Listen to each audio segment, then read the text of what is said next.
নমস্কাৰ বন্ধু বান্ধৱীসকল মোৰ অন্য এটা ভিডিঅ'লৈ আপোনালোকক বহুত বেছি স্বাগতম জনাইছোঁ। আজি এই ভিডিঅ'টোৰ জৰিয়তে মই আপোনালোকক দেখাব বিচাৰিছোঁ যে আপোনালোকে বজাৰৰ পৰা কিনি অনা এনেকুৱা সাধাৰণ এটা বিলাহীৰ গুটিৰ পৰা কেনেদৰে পুলি গজাব আৰু সেই পুলিৰ সহায়ত বজাৰৰ পৰা নিকিনাকৈ বিলাহী নিজৰ ঘৰৰ খেতিৰ দ্বাৰাই পাব পাৰি।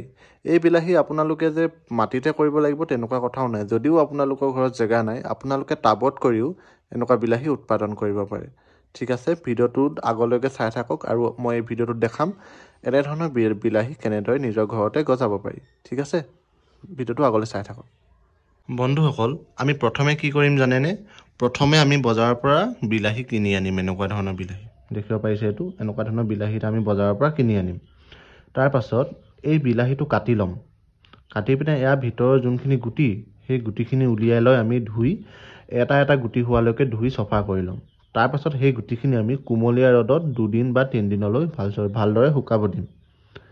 গুটিখিনি শুকাই যোৱাৰ পাছত সেই গুটিখিনি আমি এগিলাচ পানীত 4 বা 5 ঘণ্টা সময়ৰ বাবে তিয়াই থৈ দিম। সেই গুটিখিনি পানীত তিয়াই থোৱা মূল্য কাৰণটো হ'ল যে যদি আমি গুটিখিনি পানীত তিয়াই থওঁ তেনেহ'লে গুটিখিনি সোনকালে জাৰ্মিনেট হয় মানে গুটিখিনি আপোনালোকে ভবাতকৈ মানে অলপ সোনকালে ওলায়, মানে গুটিখিনি আচলতে গজিবলৈ সুবিধা হয়। তাৰপাছত গুটিখিনি আমি পানীত থলোঁ 4 ঘণ্টা 5 ঘণ্টা, তাৰপিছত উলিয়াই আনিলোঁ। তাৰপিছত আকৌ অলপ দেৰি ৰ'দত দি দিলোঁ, কোমলীয়া ৰ'দত। তাৰপাছত আমি কি কৰিম, তাৰপিছত মাটি সংমিশ্ৰণটো কেনেকুৱা বনাব লাগিব যাতে বিলাহীটো ভালদৰে গজাত সুবিধা হয়। ঠিক আছে, এতিয়া আমি সেই মাটি সংমিশ্ৰণটোনো কেনেকুৱা হয় সেই ভিডিঅ'টোত সেইটোৱে চাব লৈছোঁ। তো আপোনালোকে ভিডিঅ'টো চাই থাকক। মই কিমান মাটি টাবত দিব লাগিব আৰু কেনেধৰণেনো গুটিকেইটা তাত ৰুব লাগিব সেইটো চাম, যাতে গুটিকেইটা অতি সুন্দৰভাৱে পচে মানে তাৰ পৰা পুলি ওলায়। এতিয়া ইয়াত দেখিব পাৰিছে, ইয়াত দেখুওৱাৰ ধৰণে আমাক মাটি সংমিশ্ৰণৰ বাবে এনেকৈ 1 2 3 তিনিবিধ মাটি লাগিব। ঠিক আছে, প্ৰথম মাটিবিধ হ'ল এবিধ আপোনাৰ আমাৰ ঘৰৰ ঘৰুৱা মাটি, এবিধ যোনটো আমাৰ যিকোনো ঘৰৰ অংশৰ পৰা আপোনালোকে খান্দি আনিব পাৰে। এয়া হৈছে পচন সাৰ আৰু এয়া হৈছে আমাৰ ঘৰৰ যোনটো বালি থাকে, বালিয়া মাটি বা বালি, সাধাৰণ বালি ল'ব পাৰে। এতিয়া পাত্ৰতনো কেনেকৈ গোটেইখিনি দিব সেইটো দেখাব লৈছোঁ। বিশেষ পাত্ৰটো নাই বাৰু, মই আপোনালোকে গিলাচটোতে সংমিশ্ৰণ কৰি দেখাইছোঁ যাতে আপোনালোকে বুজি পায়। কি কৰিম আমি এতিয়া, এই ঘৰৰ যোনটো ঘৰুৱা মাটি তাৰ 50% পাত্ৰটো বা গিলাচটো মই 50 অংশ দেখিছেনে ঘৰুৱা মাটি দিলোঁ। তাৰপাছত তাৰ এতিয়া আমাৰ কিমান থাকিলে, ইয়াৰ পৰা ইয়ালৈকে আধা অংশ বাকী থাকিলে। এই আধা অংশৰ আমি আধাটো কি দিম, পচন সাৰ।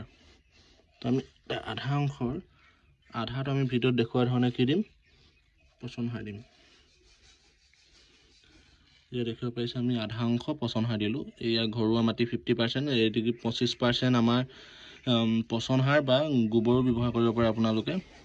তাৰপিছত যোনখিনি আমাৰ আধা অংশ বাকী থাকিলে তাত আমি যোনটো এইটো বালি থাকে বালিটো দি দিম।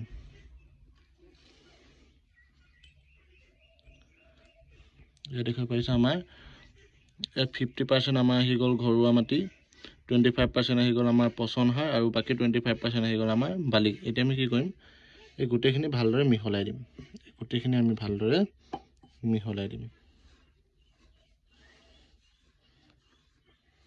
দেখুওৱা ধৰণে আপোনালোকে এনেও ডাঙৰ পাত্ৰ ল'ব, মই আপোনালোকে বছ বুজিবলৈ দেখাইছোঁ।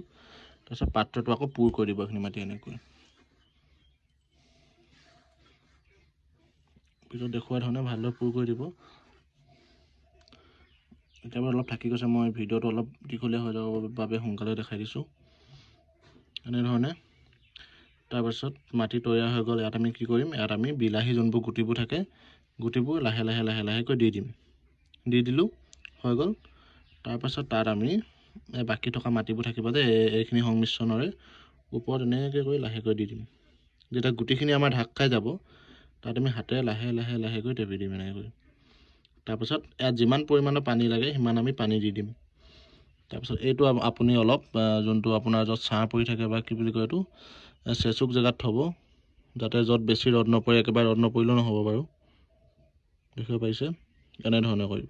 ঠিক আছে, এতিয়া মই বাৰু পচাই থৈছিলোঁ দুটামান, গজিলেনো কেনেকুৱা দেখায় সেইটো মই আপোনালোকক দেখাই দিম ৰ'ব। দেখিছেনে, এইখিনি মই পচোৱা বিলাহী গুটি কি ধুনীয়াকৈ ওলাইছে। এয়া আপোনাৰ 5 দিনৰ পিছত ইমান ওখ হৈছে। আৰু এইটো মাটিৰ সংমিশ্ৰণ সেইটোৱে যোনটো মই আপোনালোকক দেখাইছিলোঁ, দেখিব পাৰিছে কি ধুনীয়াকৈ। আৰু মাটিটো দেখিছেনে, বিশেষকৈ সিমান তিতি থকাও নাই, সিমান শুকাই থকা নাই। মাটিটো সদায় এনেকুৱাকৈ থাকিব লাগিব।